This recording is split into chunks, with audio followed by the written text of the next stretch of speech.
One day, Percy arrived at the quarry to collect some stone for his freight cars. Snow and frost lay everywhere.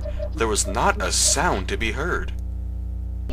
Percy ventured further, and he found Mavis, the new diesel engine, resting in the shelter of some rocks. "Cheer up, Mavis," said Percy. Mavis was still thinking about her accident from the last redub. "Manager says I never listen to advice. He says I got no business yawning down Toby's line. Well, I think Toby's a fusspot," said Mavis. "Toby knows more about the freight cars than you will ever know," said Percy. "You must put the cars where he wants them. Then you'll be a really useful engine. Now, if you'll excuse me, I must take these freight cars to the harbor." Mavis liked Percy, but she wasn't sure if she wanted to really take his advice. "Why shouldn't I go on Toby's line?"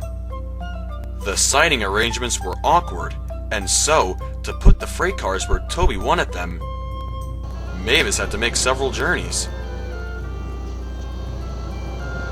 She started making her plan.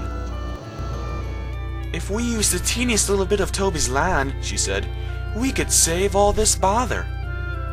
Her driver, suspecting nothing, allowed them to go just as far as the first level crossing.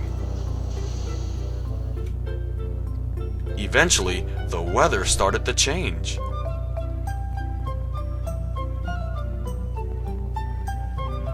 As the snow melted, the quarry grew busy again.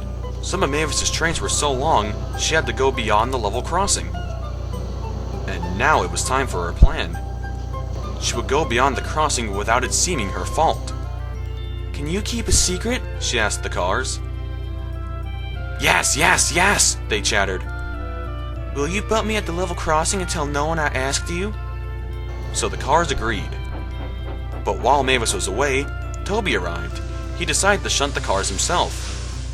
So the cars were going to bump Toby instead. They reached the level crossing and Toby's brakes came on. This was the signal for the cars.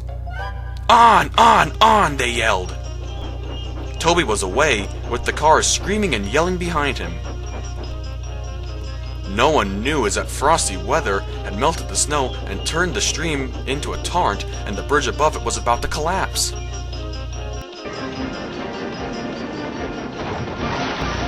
The bridge was now like a tightrope against the thundering water.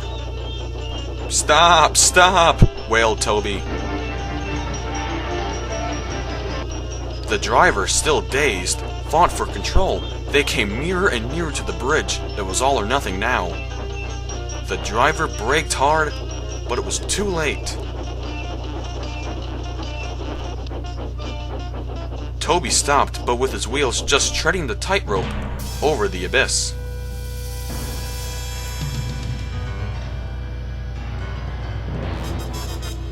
Mavis was horrified and soon came to the rescue. Workmen anchored Toby with chains while Mavis pulled away the freight cars. Then she came back to rescue Toby.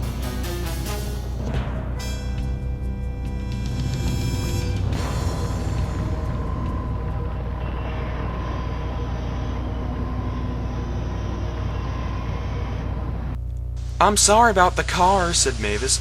"I can't imagine how you were able to stop them in time."